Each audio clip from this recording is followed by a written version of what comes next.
Assalamualaikum warahmatullahi taala wabarakatuh. Bertemu kita dalam segmen pendaftaran kontraktor. Terlebih dahulu saya Saini bin Saidi, Pengurus Besar Bahagian Pendaftaran Kontraktor mewakili CIDB Malaysia, ingin merakamkan ribuan terima kasih kepada Malaysian Productivity Corporation kerana sudi menjemput saya mewakili pihak CIDB Malaysia dalam perkongsian tata cara permohonan pendaftaran kontraktor. Anda sudah bersedia menjadi kontraktor? Apa yang anda perlu tahu? Dalam segmen ini, saya akan menerangkan kepada anda bagaimana untuk berdaftar sebagai kontraktor pembinaan. Sebelum itu, mari kita kenali apa itu Lembaga Pembangunan Industri Perdana Malaysia. Lembaga Pembangunan Industri Perdana Malaysia adalah satu badan berkanun di bawah Kementerian Kerja Raya Malaysia yang ditubuhkan pada tahun 1995, berperanan untuk mengawal selia, membangun dan memudahkan industri pembinaan menuju ke arah mencapai daya saing global. Misi CIDB adalah untuk membangunkan industri pembinaan Malaysia, manakala visinya adalah CIDB sebagai organisasi terunggul dalam membangunkan industri pembinaan bertaraf dunia. Manakala objektif CIDB pula adalah untuk membina kapasiti dan kapabiliti industri pembinaan melalui peningkatan kualiti dan produktiviti dengan memberikan penekanan kepada profesionalisme, inovasi, pengetahuan ke arah kehidupan yang lebih berkualiti. Terdapat 14 jenis fungsi utama penubuhan CIDB. Untuk segmen kali ini, saya akan menekankan kepada fungsi yang ke-9 iaitu mendaftar dan mengakreditasi kontraktor, mengenakan apa-apa syarat pendaftaran dan akreditasi kontraktor dan membatalkan, menggantung atau mengembalikan semula pendaftaran dan akreditasi kontraktor itu. Terdapat dua jenis pendaftaran di bawah bidang kuasa CIDB iaitu 1. Perakuan pendaftaran kontraktor ataupun lebih dikenali dengan nama PPK. Kedua adalah sijil perolehan kerjaan ataupun dikenali dengan nama SPKK. Bagi perakuan pendaftaran kontraktor, punca kuasanya adalah di bawah Akta 520/1994, manakala kumpulan sasarannya adalah kepada kontraktor tempatan dan juga kontraktor asing. Maka skop kerjanya pula adalah melaksanakan kerja projek kerajaan dan juga projek swasta. Bagi sijil perolehan kerja kerajaan ataupun SPKK, punca kuasanya adalah Arahan Perbendaharaan 1984, manakala kumpulan sasarannya adalah kontraktor tempatan dan skop kerjanya adalah menyertai tender perolehan kerja kerajaan. Perakuan pendaftaran kontraktor ataupun PPK dan sijil perolehan kerja kerajaan SPKK. Kenapa perlu berdaftar? Di bawah Akta 520, Akta Lembaga Pembangunan Industri Perdana Malaysia 1994, di bawah Seksyen 25/1 mengatakan tiada seorang pun boleh mengaku janji atau untuk menjalankan dan menyiapkan apa-apa kerja pembinaan, melainkan jika ia berdaftar dengan lembaga dan memegang satu perakuan pendaftaran yang sah yang dikeluarkan oleh lembaga. Di bawah Seksyen 29 pula mengatakan mana-mana orang yang melanggar subseksyen 25/1 sebagai kontraktor berdaftar dan dengan lembaga adalah melakukan satu kesalahan di bawah akta ini, dan apabila disabitkan kesalahan boleh dikenakan denda tidak kurang daripada RM10,000 dan tidak lebih daripada RM100,000. Di bawah seksyen 30/1, jika didapati bahawa kerja-kerja pembinaan sedang diusahakan oleh kontraktor yang tidak berdaftar dengan lembaga, lembaga boleh dengan notis yang disampaikan kepada kontraktor untuk memberhentikan daripada memulakan atau meneruskan kerja-kerja pembinaan. Manakala Seksyen 30/2 pula mengatakan jika seseorang yang tidak mematuhi kehendak notis di bawah subseksyen 30/1 adalah melakukan satu kesalahan dan jika sabit kesalahan boleh didenda tidak melebihi RM500,000 dan dalam hal kesalahan tersebut denda tidak melebihi RM1,000 setiap hari atau sebahagian daripada sehari yang kesalahan itu dilakukan. Manakala dalam sijil perolehan kerja kerajaan SPK pula di bawah Arahan Perbendaharaan 1984, Perkeliling Perbendaharaan bilangan 6 tahun 2012 Para 6 mengatakan semua kementerian atau jabatan dikehendaki mempelawa hanya kontraktor kerja yang berdaftar dengan CIDB dan mempunyai perakuan pendaftaran PPK dan sijil perolehan kerja kerajaan dengan grade, kategori dan pengurusan yang berkaitan untuk layak mengambil bahagian di dalam urusan perolehan kerajaan. Siapa kontraktor? Apabila seseorang mengaku yang ia adalah sebagai kontraktor atau menjalankan atau menyiapkan kerja-kerja pembinaan atau mengaku janji untuk menjalankan atau menyiapkan kerja-kerja pembinaan, mereka adalah dipanggil kontraktor dan mereka perlu berdaftar di bawah Akta 520. Istilah kerja pembinaan adalah kerja-kerja pembinaan diistilahkan sebagai pembinaan, penyambungan, pemasangan, pembaikan, penyelenggaraan, pembaharuan, pemindahan, pengubahsuaian, pengubahan, perombakan dan perobohan pada mana-mana bangunan besar, struktur, dinding, pagar, cerobong, sama ada dibina keseluruhannya atau sebahagiannya di atas atau di bawah paras bumi. B. Mana-mana jalan raya, kerja-kerja pelabuhan, landasan kereta api, laluan kabel, terusan atau padang terbang. C. Mana-mana saliran, tali air atau kerja-kerja pengawalan sungai. D. Apa-apa kerja elektrik, mekanikal, air, gas, petrokimia ataupun telekomunikasi. Manakala E adalah mana-mana jambatan, jejambat, empangan, takungan, kerja tanah, tali air dan juga terowong atau kerja-kerja penembus gunaan.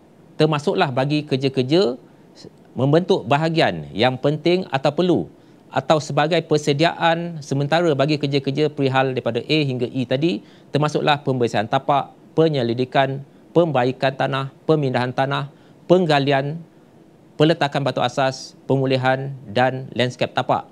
Dan satu lagi, memperolehi bahan binaan, kelengkapan atau pekerjaan yang semestinya dikendaki oleh mana-mana kerja yang diperihalkan dalam A hingga E tadi. Sekarang kita pergi pula kepada syarat-syarat pendaftaran. Perakuan pendaftaran kontraktor ataupun PPK adalah satu perakuan yang dikeluarkan kepada kontraktor bagi melayakkan seseorang kontraktor untuk melaksanakan kerja atau menyertai tender seperti yang telah ditetapkan di dalam Akta 520. Manakala sumber rujukan dan panduan pengeluaran PPK tadi adalah berlandaskan kepada Akta 520 Pindaan 2011 dan juga peraturan-peraturan pendaftaran kontraktor 1995, juga buku keperluan dan prosedur pendaftaran kontraktor selain daripada perkeliling CIDB. Syarat-syarat permohonan perakuan pendaftaran kontraktor adalah pemohon mestilah terdiri daripada pemilik ataupun pengarah syarikat. Kedua, berdaftar dengan pendaftaran perniagaan seperti SSM, pendaftaran Sarawak dan juga pendaftaran Sabah termasuk ROS dan juga SKM. Ketiga, memiliki modal berbayar dan modal terkumpul minimum seperti yang telah ditetapkan. Keempat, memenuhi syarat personal teknikal dan ini adalah wajib bagi kontraktor yang membuat permohonan grade G4 hingga G7. Kelima, memiliki orang kompeten berdaftar dengan agensi pendaftaran lain seperti SPAN, ST dan sebagainya jika ada. Keenam, berdaftar dengan pendaftaran agensi lain sekiranya ada. Bagi pendaftaran PPK, CIDB menawarkan 7 grade pendaftaran iaitu G1, G2, G3, G4, G5, G6 dan G7. Bagi grade G1, had kepayaan menenda adalah tidak melebihi RM200,000, manakala G2 tidak melebihi RM500,000, G3 tidak melebihi RM1 juta, G4 tidak melebihi RM3 juta, G5 tidak melebihi RM5 juta, G6 tidak melebihi RM10 juta dan G7 tiada had terhadap kepayaan menenda. Okey, kita pergi pula kepada sijil perolehan kerja kerajaan yang mana sijil ini dikeluarkan kepada kontraktor bagi kegunaan urusan tender kerajaan seperti yang telah ditetapkan dalam Surat Perkeliling Perbandaraan Bilangan 6/2012. Sumber rujukan dan panduan SPKK adalah Arahan Perbandaraan, Buku Keperluan Prosedur Pendaftaran Kontraktor dan juga Perkeliling CIDB. Syarat-syarat permohonan sijil perolehan kerja kerajaan pertama adalah mesti memiliki perakuan pendaftaran kontraktor yang masih sah dan bebas daripada tindakan tata tertib. Kedua, penglibatan dalam syarikat, pemilik ataupun pengarah, personal teknikal, orang kompeten, penama SPK tidak boleh berada di dalam syarikat lain sekiranya ingin berdaftar untuk memiliki SPKK. Ketiga, pemilikan ekuiti dalam syarikat tidak boleh melebihi 5% daripada syarikat yang dimiliki yang mempunyai SPKK.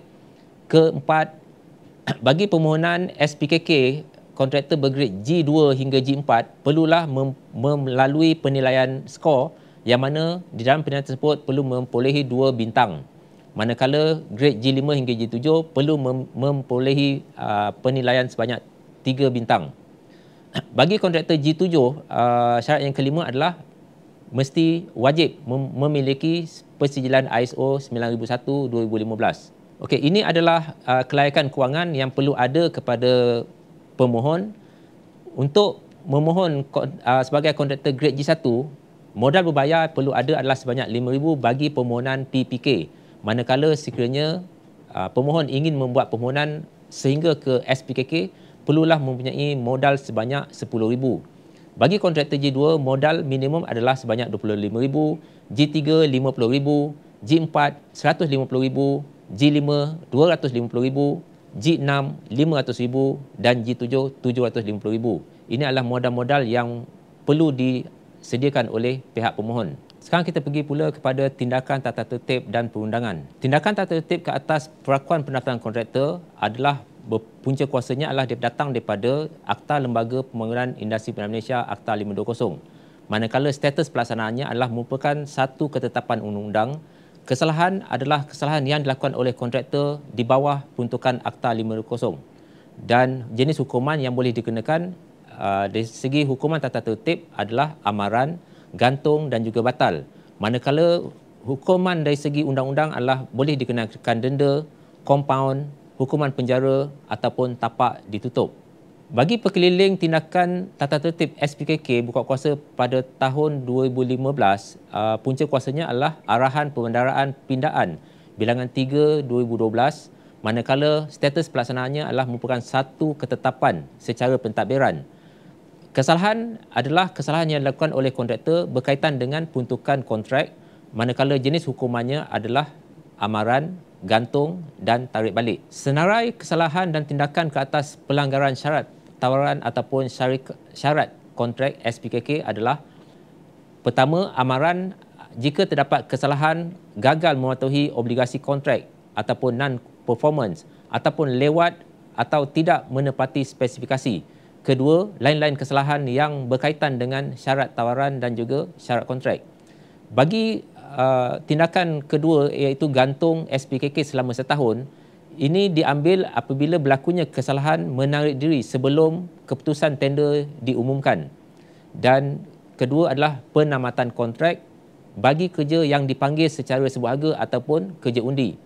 Manakala tindakan ketiga adalah melibatkan kesalahan pemalsuan dan juga pindaan dokumen maklumat bagi tujuan menyertai tender, menarik diri setelah kontrak ditawarkan, juga memberi subkontrak kepada kontraktor lain tanpa persetujuan klien, dan keempat adalah penamatan kontrak bagi kerja yang dipanggil secara tender dan tindakannya akan dikenakan adalah gantung selama 2 tahun. Bagi sijil SPKK ini boleh dibatalkan atau pengarahnya boleh disenarai hitam selama 3 tahun apabila berlakunya kesalahan kontraktor secara sengaja menyertai perolehan kerja kerajaan dalam tempoh penggantungan. So, tindakan akan diambil adalah membatalkan SPKK dan juga menyenarai hitam pengarah tersebut selama 3 tahun. Sekarang kita pergi kepada panduan permohonan. Tata cara permohonan, untuk makluman tuan-tuan dan puan-puan sekalian, permohonan PPK, SPKK dan satu lagi permohonan STB dibuat melalui sistem SIM. Tetapi bagi permohonan PPK dan SPKK akan diproses oleh pihak CIDB, manakala bagi permohonan STB akan diproses oleh pihak PKK ataupun Pusat Khidmat Kontraktor. Walaupun mereka menggunakan satu sistem yang sama, permohonan perlulah dilakukan melalui SIM ataupun Centralized Information Management System yang dibangunkan oleh CIDB. Okey, kedua pemohon berdaftar hanya boleh dipohon oleh salah seorang daripada pengarah ataupun pemilik syarikat dan hanya dibenarkan untuk memohon untuk satu syarikat sahaja. Isi maklumat dan yuran proses pengisytiharan maklumat adalah secara kendiri ataupun self-declaration. Dokumen sokongan perlulah disimpan oleh pemohon kerana pada bila masa saja pihak CIDB akan memanggil semula pengarah ataupun pemilik syarikat untuk semakan semula, dan permohonan lengkap perlulah disertakan dengan yuran proses. Manakala permohonan akan diproses oleh pihak CIDB setelah menerima permohonan daripada pihak pemohon, dan permohonan ini akan diproses selama 5 hari bekerja. Dan kemudian setelah mendapat kelulusan, pemohon bolehlah mencetak surat keputusan melalui sistem SIM dan kebiasaan kelulusan tersebut akan diberi selama 2 tahun. Setelah mendapat keputusan tersebut, pihak pemohon bolehlah membuat bayaran yuran dan juga mencetak sijil secara maya dan juga boleh melihat profil kontraktor akan terhasil. Okey, ini adalah catat alih permohonan bermula daripada permohonan PPK sehinggalah STB ataupun sijil taraf Bumi Putera. Pertama, pemohon perlulah memasuki ke dalam sistem CIDB iaitu sistem SIMS menggunakan URL cims.cidb.gov.my dan mereka tuan-tuan perlulah mengisytihar maklumat-maklumat yang diperlukan di dalam sistem seperti pendaftaran syarikat, pendaftaran personal teknikal, pendaftaran pengurusan utama dan juga orang kompeten. Seterusnya, setelah permohonan lengkap, yuran hendaklah dijelaskan melalui sistem online dan seterusnya pihak CIDB akan melakukan kerja-kerja memproses permohonan tuan-tuan dan perempuan dan satu keputusan akan dikeluarkan secara online yang mana keputusannya boleh gagal dan juga lulus. Bagi permohonan yang lulus, tuan-tuan diperlukan ataupun diwajibkan untuk membayar yuran yuran pendaftaran yang akan saya maklumkan sebentar lagi dan seterusnya bolehlah membuat cetakan sijil secara maya di dalam sistem CIMS. Setelah mendapat keputusan PPK tadi dan juga mencetak sijil PPK secara maya, pemohon bolehlah meneruskan permohonan untuk membuat permohonan sijil perolehan kerja kerajaan ataupun SPKK dengan memasuki semua ke dalam sistem SIMS dan mengisytihar maklumat-maklumat seperti penama SPKK. Setelah maklumat-maklumat diisytiharkan, pemohon perlulah membuat bayaran proses dan pegawai CIDB akan melakukan proses permohonan tersebut dan akan mengeluarkan satu keputusan kepada permohonan sama ada gagal ataupun lulus. Dan setelah lulus, syarikat terus boleh membuat cetakan sijil secara maya. Dan sebagai tambahan, setelah pemohon memiliki sijil PPK dan juga SPKK, pemohon boleh membuat permohonan STB ataupun sijil taraf Bumi Putera melalui sistem SIM juga. Masukkan ke dalam sistem SIM maklumat yang diperlukan seperti maklumat bank dan juga maklumat penandatangan cek. Dan ianya akan diproses oleh pegawai di PKK ataupun Pusat Khidmat Kontraktor dan keputusan akan dikeluarkan pada tuan-tuan untuk mencetaknya di dalam sistem SIM. Apakah maklumat yang perlu diisi dalam sistem? Maklumat-maklumat yang perlu diisi dalam sistem ada 7. Pertama adalah maklumat mengenai syarikat. Bagi syarikat yang berdaftar dengan SSM, pembelian maklumat perlulah dilakukan untuk memuat naikkan maklumat daripada SSM ke dalam sistem SIM. Manakala syarikat yang berdaftar di Sabah dan Sarawak perlulah terlebih dahulu mendaftarkan perniagaan dan memuat naik borang B. Kedua, pemilik ataupun rakan kongsi perlulah memuat naik maklumat perkongsian bagi syarikat tersebut. Ketiga, pegawai pengurusan utama, maklumat-maklumat pegawai pekerja syarikat sekiranya pekerja bukan daripada pemilik ataupun personal teknikal perlulah memuat naik maklumat pegawai pengurusan utama. Dan keempat, personal teknikal. Masukkan maklumat personal teknikal seperti sijil pendaftar, sijil akademik ke dalam sistem SIM untuk dinilai sebagai seorang pekerja teknikal. Kelima, pendaftaran untuk orang-orang kompeten. Ini juga perlu dah dimasukkan muat naik sijil-sijil kompetensi yang ada dimiliki oleh orang kompeten.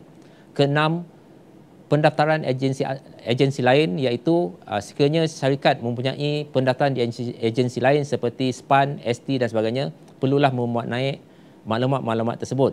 Dan akhir sekali, penama SPKK. Bagi permohonan SPKK, penama kepada persijilan SPKK tersebut perlulah dimuat naik ke dalam sistem. Okey, kita pergi kepada yuran pendaftaran. Bagi proses baru PPK dan SPKK, sama ada kontraktor asing ataupun kontraktor tempatan, yuran proses adalah sebanyak RM50. Manakala yuran pendaftaran mengikut grade yang didaftarkan, Untuk kontraktor G1, yuran pendaftaran adalah sebanyak RM20 setahun. Manakala G2 adalah RM80 setahun, G3 RM150 setahun, G4 RM350 setahun, G5 RM700 setahun, G6 RM1,000 setahun dan G7 RM1,400 setahun. Walau bagaimanapun, bagi permohonan baru, kelulusan akan diberikan untuk tempoh 2 tahun. Sekarang kita pergi pada cara mengisi permohonan perakuan pendaftaran kontraktor di dalam sistem SIM melalui atas talian. Pertama, syarikat perlulah ataupun pemohon perlulah membuat permohonan ID, iaitu masuk ke dalam URL SIM, kemudian memilih jenis pendaftaran dan daftarkan ID pemohon, dan seterusnya sistem akan membuat tapisan sama ada ID pemohon telah dimiliki ataupun belum. Sekiranya belum, pemohon tadi akan mendapat pengesahan ID dan ID tersebut telah boleh digunakan untuk sistem SIM. Sekarang kita pergi bagaimana untuk permohonan dilakukan.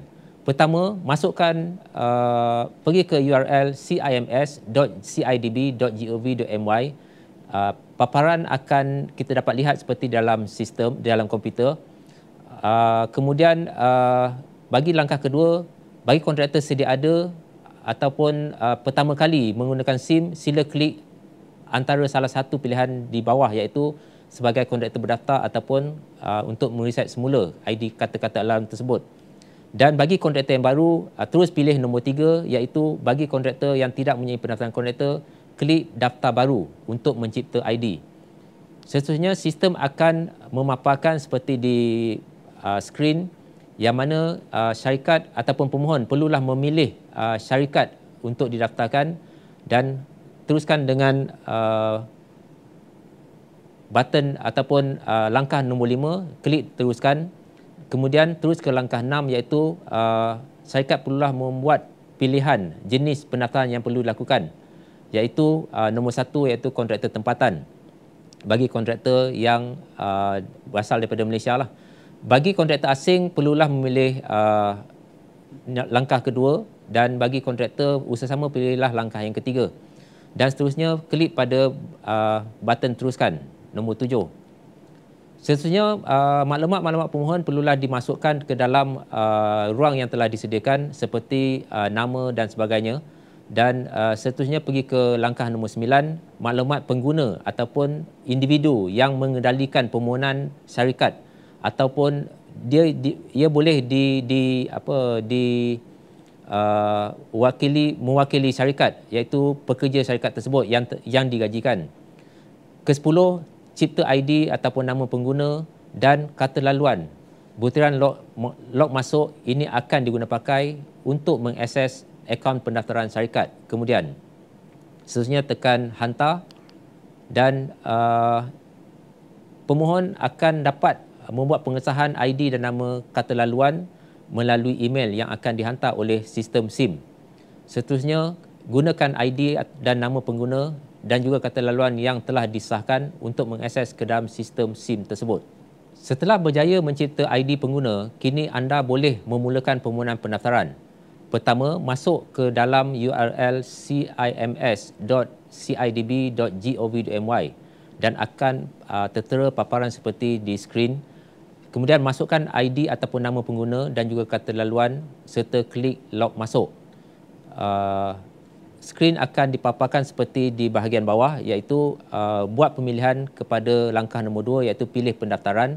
Seterusnya, langkah nombor 3, klik pendaftaran baru PPK untuk membuat permohonan baru pendaftaran. Seterusnya, skrin akan memaparkan maklumat pemohon yang telah diisytihar sebelum ini, dan sila pilih salah satu daripada jenis pendaftaran perniagaan syarikat di langkah nombor 5, dan seterusnya klik pada button next ataupun seterusnya.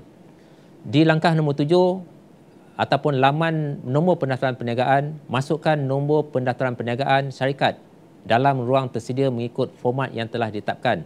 Kemudian klik button hantar. Okey, sekarang sistem akan bawa kita ke paparan SSM, di mana jika permohonan daripada syarikat ROB, iaitu pemilik tunggal ataupun enterprise, dan juga ROC, Sdn Bhd ataupun Berhad, skrin pembelian e-info services akan dipaparkan untuk tujuan pembelian data maklumat daripada SSM Info Services.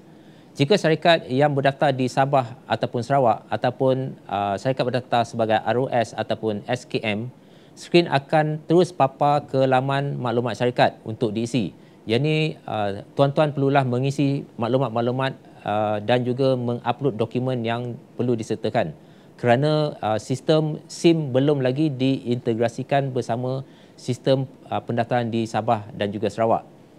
Setelah selesai pembelian SSM, klik semula pendaftaran untuk meneruskan permohonan. Seterusnya, skrin akan memaparkan langkah nombor 11 iaitu teruskan PPK baru. Dan di dalam apabila kita klik pada button teruskan PPK baru, skrin akan memaparkan ruangan ataupun bermulalah maklumat-maklumat yang perlu diisi oleh pihak pemohon ke dalam sistem SIM. Pertama, kita pergi kepada laman maklumat syarikat. Jika pemohon daripada ROB atau ROC, maklumat syarikat telah ditarik daripada sistem SSM. Manakala jika syarikat adalah daripada ROB, ROS ataupun SKM ataupun yang berdaftar di Sabah dan Sarawak, pemohon perlulah mengisi pada medan-medan yang disediakan. Kemudian tekan button simpan dan teruskan. Sistem akan menjana kelayakan grade berdasarkan maklumat kewangan yang diisytihar di dalam SSM. Kemudian kita pergi pada laman kedua iaitu laman pengarah ataupun pemilik atau ahli lembaga pengarah kepada syarikat. Syarikat ROC, maklumat pengarah telah dimasukkan melalui sistem SSM e-Info Services, hanya perlu kemaskini maklumat-maklumat seperti warga negara, bangsa dan juga jantina. Manakala syarikat ROB, begitu juga sistem telah membuat menarik data daripada SSM. Maklumat yang sama juga perlu dah dikemaskini oleh pemohon iaitu warga negara, bangsa dan juga jantina ditambah dengan jumlah ekuiti dan juga peratusan ekuiti. Ini adalah penting kerana dengan jumlah ekuiti ini sistem akan menilai sama ada syarikat tuan-tuan layak untuk berdaftar sebagai kontraktor tempatan ataupun didaftarkan sebagai kontraktor asing. Jika pemohon daripada syarikat berdaftar Sabah dan Sarawak, untuk memasukkan perlulah memasukkan semua maklumat pemilik, ahli lembaga pengarah dan dengan menekan button tambah baru untuk menambah medan untuk diisi oleh pemohon. Kemudian kita pergi ke langkah 18 iaitu simpan dan teruskan. Seterusnya kita pergi kepada laman ketiga iaitu laman pemegang saham. Bagi syarikat ROC, maklumat pemegang saham juga telah ditarik daripada sistem SSM. Maklumat yang perlu dikemaskini adalah warga negara, bangsa dan juga jantina. Begitu juga dengan ROB. ROB, maklumat yang perlu dikemaskini adalah warga negara, bangsa dan jantina termasuk jumlah ekuiti dan juga peratusan ekuiti. Bagi syarikat berdaftar di Sabah dan Sarawak ataupun ROS tadi, maklumat pemegang modal dimasukkan ke dalam di laman pengarah, pemilik ataupun ahli lembaga pengarah, klik maklumat tambahan untuk memasukkan maklumat tersebut. Bagi syarikat yang berdaftar di ROS dan SKM, tiada ruang disediakan untuk memasukkan pecahan modal kerana modal keseluruhan adalah hak milik sepenuhnya oleh syarikat. Kemudian sistem akan menentukan sama ada syarikat layak meneruskan pendaftaran sebagai kontraktor tempatan atau tidak berdasarkan maklumat pecahan saham yang diisytihar. Kemudian kita pergi ke langkah 24, klik pada button simpan dan teruskan. Okey, seterusnya kita pergi pada laman keempat iaitu laman pengurusan utama, di mana pemohon perlulah klik pada tambah baru untuk menambah maklumat sekiranya ada. Dan setelah menekan ataupun memilih tambah baru, button tambah baru, pemohon perlulah memasukkan semua maklumat pengurusan utama ke dalam medan yang telah disediakan. Pilih pilihan tersedia daripada menu yang telah disediakan seperti bangsa, warga negara dan juga jantina. Kemudian kita klik simpan untuk menyimpan semua maklumat yang telah didaftarkan dan kita klik terus untuk meneruskan ke skrin seterusnya. Seterusnya kita pergi pada laman personal teknikal. Laman personal teknikal ini sama juga seperti laman-laman yang sebelum iaitu pengurusan utama dan juga saham. Perlulah memasukkan maklumat-maklumat seperti jantina, bangsa dan juga tahap pendidikan. Perbezaannya adalah tahap pendidikan lah. So, siapa yang boleh menjadi personal teknikal? Personal teknikal mestilah terdiri daripada warga negara Malaysia. Personal teknikal mestilah mempunyai bukti pengajian KWSP dan tidak boleh bekerja di mana-mana syarikat lain.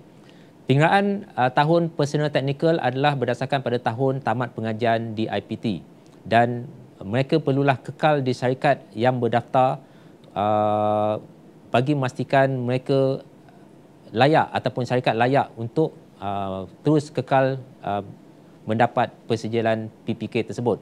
Okey, bagi personal teknikal untuk kontraktor grade G1 hingga G3 memadai dengan memiliki persijilan seperti persijilan SKM dan juga persijilan akademik lain. Untuk kontrak pendaftaran untuk G4, minima kelayakan personal teknikal perlulah memiliki pemegang diploma. Manakala G5, seorang daripada personal teknikal adalah pemegang diploma dan perlulah 5 tahun pengalaman ataupun seorang pemegang ijazah sekurang-kurangnya 1 tahun pengalaman. Bagi pendaftaran G6 memerlukan dua orang teknikal iaitu salah seorang pemegang ijazah dan seorang lagi adalah pemegang diploma minimum 3 tahun pengalaman. Manakala bagi kontraktor G7 perlu memiliki dua personal teknikal. Sekiranya dua-dua adalah pemegang ijazah, salah seorang perlulah berpengalaman selama 5 tahun ataupun salah seorang ijazah dan juga seorang lagi adalah pemegang diploma dan syaratnya adalah kedua-dua mestilah berpengalaman selama 5 tahun. Selanjutnya kita pergi pada laman orang kompeten. Ini sama juga seperti pekerja teknikal tadi, yang mana perlulah dimasukkan maklumat-maklumat pekerja kompeten ini dan mengupload dokumen-dokumen yang diperlukan. Maklumat yang perlu dikemaskini adalah seperti bangsa, jantina, agensi persijilan, jenis persijilan dan tahun dianugerah persijilan tersebut. Siapa orang kompeten? Orang kompeten mestilah daripada warga negara Malaysia, berdaftar sebagai orang kompeten dengan agensi lain seperti penjaga jentera daripada ST Suruhanjaya Tenaga, tukang paip daripada SPAN ataupun Suruhanjaya Perkhidmatan Air Negara.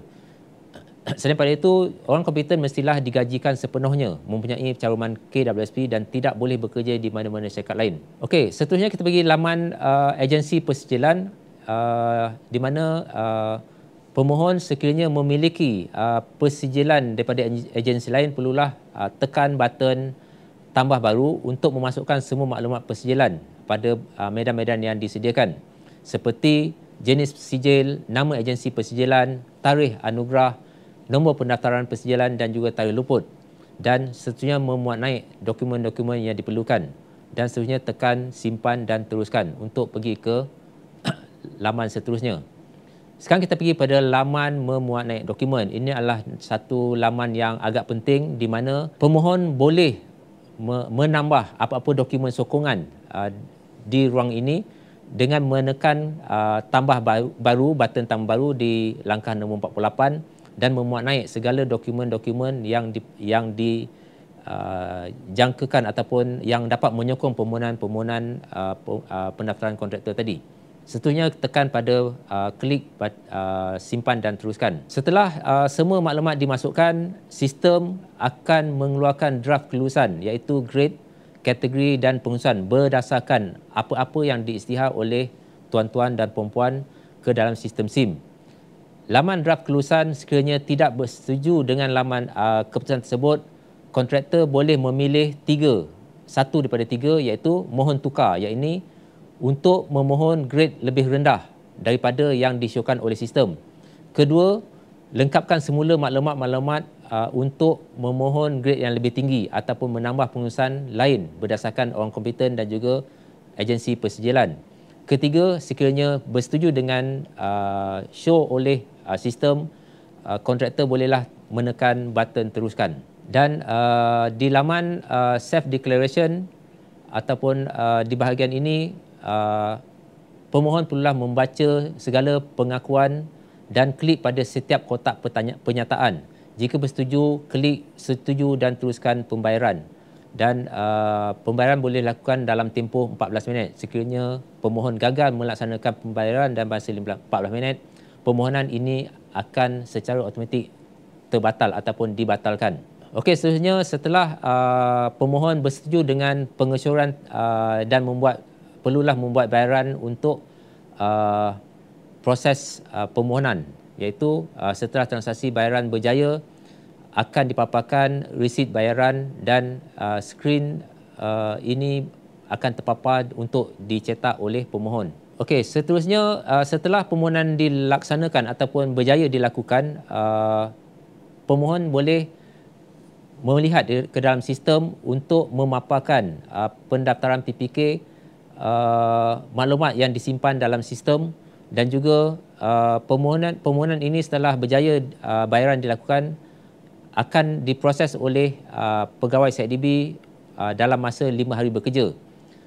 Pemohon juga boleh klik lihat rekod permohonan sama ada permohonan mereka telah diproses atau masih dalam proses. Okey, seterusnya pemohon juga boleh lihat rekod pembayaran sama ada pembayaran telah dijelaskan atau tidak, dan sekiranya telah mendapat kelulusan, kontraktor ataupun pemohon boleh melihat surat ataupun sijil untuk dicetak. Tetapi sebelum itu perlulah melakukan pembayaran yuran pendaftaran tersebut mengikut grade yang dimohon. Okey, setelah bayaran pendaftaran dilakukan, pemohon boleh melihat surat dan juga sijil untuk dicetak di dalam sistem SIM. Berikut adalah contoh surat kelulusan PPK dan juga sijil maya PPK yang boleh dicetak oleh syarikat ataupun pemohon di dalam sistem SIM setelah bayaran pendaftaran dilakukan. Setelah berjaya memiliki ataupun mempunyai sijil perakuan pendaftaran kontraktor ataupun PPK, syarikat ataupun pemohon telah boleh membuat permohonan untuk memperolehi sijil perolehan kerja-kerjaan ataupun SPKK. Untuk membuat permohonan ini, syarikat ataupun pemohon tadi perlulah memasuki semula ke dalam sistem SIM dengan memasukkan ID dan juga kata laluan. Seterusnya klik pada pendaftaran SPKK di langkah nombor 2. Dan dalam sistem ini, dalam sistem SIM, sistem akan memaparkan kelayakan ataupun maklumat-maklumat yang perlu dipenuhi sekiranya ada. Kalau kita lihat pada skrin, terdapat ruang bertanda tik dan sekiranya pangkah menandakan bermakna permohonan tersebut tidak boleh diteruskan.